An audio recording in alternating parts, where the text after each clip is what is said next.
Pendant toute la semaine, c'est Robin, le chef de l'étable à la Bresse, qui nous régale. On s'occupe de la 4e recette de cette semaine. Donc on va faire des escargots à la viande. C'est une recette alsacienne. Je ne me suis pas lancée, en tout cas, dans la prononciation de... Mais voilà, c'est des escargots à la viande.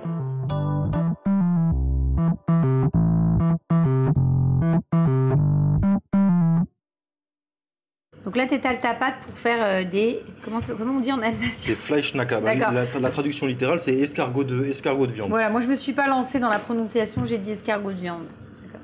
Donc là, tu étales ta pâte. La pâte, la recette, c'est quoi? C'est une pâte à nouilles classique, donc un œuf pour 100 g de farine.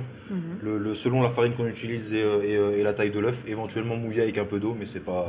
Donc c'est une pâte vraiment pâte. C'est une pâte à nouilles classique. D'accord. Et à l'intérieur, on aura notre viande dedans. Voilà, là c'est ma farce. Que tu as réalisé avec de l'agneau. Voilà, j'ai mis sous vide et j'ai taillé le beau carré juste pour qu'on gagne du temps. Et donc dans ta farce, tu as de l'agneau. Voilà, de l'agneau bien mouillé au jus de cuisson. Pas que ce soit trop sec parce que la pâte à nouilles va boire. Et dedans, voilà, je vois qu'il y a des petites carottes, des choses comme ça. Il y a des petits morceaux de légumes, j'ai rajouté un herbes. peu d'herbe après, mais sinon, vraiment, on utilise toute la cuisson du pot-au-feu ou du bourguignon qu'on fait. Donc la garniture aromatique classique, céleri, ail, carottes et tout ça. Donc on a juste... Bah, toi, tu vas le retourner. Voilà, à déposer notre farce d'agneau. Donc ça, c'est quelque chose que tu mangeais que tu mangeais quand tu étais petit. Voilà. Donc vraiment, tu découpes. Voilà. Donc, et après, tu vas rouler. Voilà. Et d'où le terme d'escargot, parce qu'on aura la pâte en fait qui va faire l'escargot. Et après, on va tailler des escargots, les colorer à la poêle et mouiller au bouillon, finir la cuisson au four. Tu me conseilles après, quand tu as fait ça, de le remettre au frais? Alors c'est bien, par exemple, nous on a la carte là, donc ce qu'on fait en restauration, c'est qu'on va le mettre en torchon, le souder et le cuire vapeur. D'accord. Au moment du service, il n'y a plus qu'à enlever le torchon. La pâte à nouilles est cuite, donc il n'y a plus qu'à colorer et à servir. Et là on va se faire une cuisson en direct, donc on va se tailler l'escargot comme ça. T'en comptes combien par personne? Alors ça dépend de comment on les taille. Moi j'essaie de les laisser assez épais pour pas que ce soit très sec, mais maintenant on peut tout à fait tailler finement. Après c'est de la pâte à nouilles et de la farce de viande, ça nourrit son âme quoi. Y a pas... D'accord, bon, on est plutôt effectivement sur des recettes en amont d'hiver. C'est des bonnes recettes paysannes, c'est fait pour ça. Ça marche. C'est fait pour que ça nourrisse. Donc là, on a détaillé nos escargots. Et donc pour accompagner tes escargots, donc la sauce, c'est quoi? C'est la sauce du bourguignon? Voilà, c'est le jus du bourguignon qui a juste été passé. Donc on a enlevé toutes les impuretés, tous les os, le reste de garniture qui pouvait y avoir. Et on va mouiller à mi-hauteur nos escargots avant de finir la cuisson au four. Donc là, on les passe en cuisson. Ouais. Donc, là, tu veux une coloration, j'imagine, recto verso. Voilà. Après, tu vas mettre ta fameuse sauce et tu termines au four. Beurre à peine mousseux. Et quand le beurre devient noisette, normalement notre escargot est bien coloré.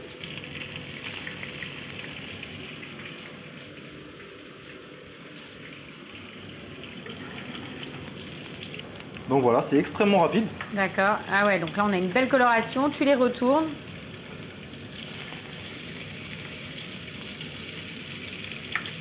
Et après... Voilà, on va les débarrasser. D'accord. Suffisamment espacé pour pas qu'ils collent en trop. Et derrière, le but c'est de cuire la pâte. Donc pour qu'il n'y ait pas de choc de température, il faut juste que le bouillon soit bien chaud. Donc après, hop, tu verses donc, ta sauce. Voilà, à mi-hauteur. Là, vous verrez, dans une dizaine de minutes, en sortie de cuisson, il restera quasiment pas de bouillon. D'accord. Donc là, four à 180. Voilà, 10-12 minutes, ça devrait être bien. Hop. Et pendant que notre agneau cuit, on va juste tailler nos petits légumes. Oui. Donc là, Robin, on remet à température. Il y a quoi dedans? Donc voilà, des petits légumes? Alors, c'est brunaise à chaque fois de carottes, céleri et céleri branche qu'on a cuit séparément pour respecter la cuisson idéale de chaque produit. Et une petite tombée de cèpe. Ça c'est par pur plaisir, on en a dans le coin, donc vraiment tout simple. D'accord. Et au dressage, ça tu vas le mettre où? Et au dressage, ça on va comme petite surprise sous notre escargot.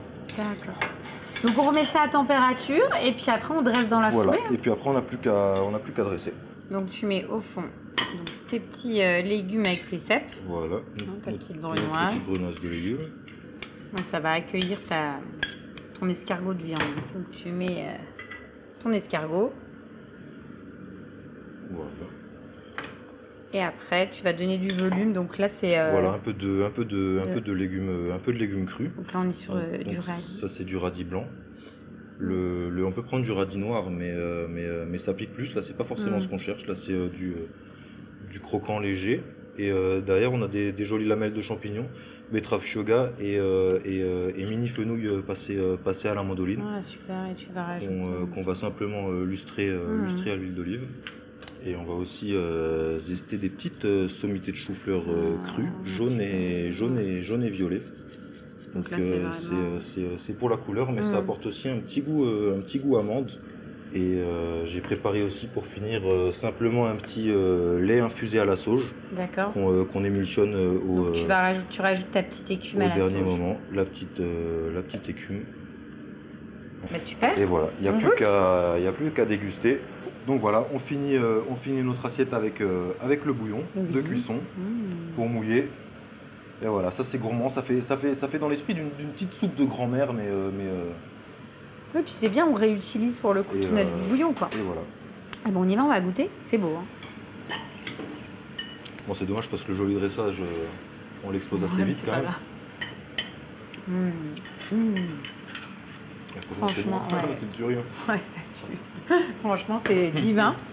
En fait, c'est top parce que on a beau dire n'importe quoi, mais tu sais, les vieilles recettes de grand-mère, quand même, ça, on sent, ça a été cuisiné. Enfin, tu sais, le bouillon, il a été travaillé. La cuisson longue, le bouillon. C'est vraiment divin, c'est plein de goût. Vraiment, c'est trop bon. Je suis bluffée. Wow. Merci. Prochaine recette, du coup, c'est... Ouais, c'est du dessert, donc ce sera pour Audrey. Oui, elle va faire Audrey. Ce sera une pavlova aux fruits exotiques, donc meringue moelleuse et un travail autour des fruits exotiques.